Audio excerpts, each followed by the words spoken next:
In today's video, I'm going to teach you how to place gutters on roof edges in Revit. First, let's set ourselves up for success with a clear view of the roof. Switch to either a 3D view or an elevation view so the roof edges are easy to see.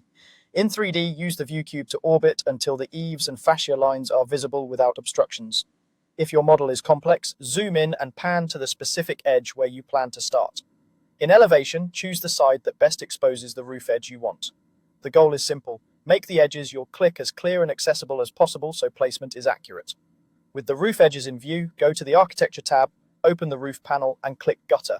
This activates the Gutter Placement tool. You'll notice Revit switches into placement mode and eligible roof edges will highlight as you hover.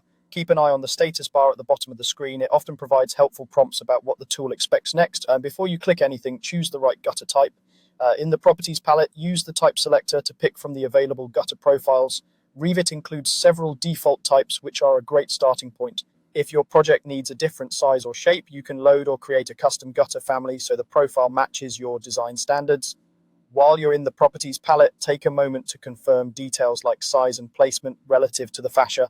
Picking the correct type up front saves rework later and ensures a consistent look across the entire roof. Now you're ready to place the gutters. Hover over a roof edge and click to attach a gutter to that edge. The gutter will automatically snap to the selected line, aligning itself to the roof. If you want to place gutters along several connected edges, press the Tab key to highlight a continuous chain before clicking. This helps you run gutters around corners or along long stretches in one go.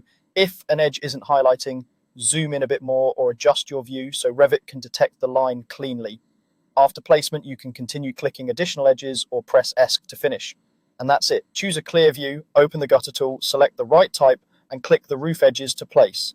With a good view and the right type selected, the process is quick, precise, and repeatable across your model.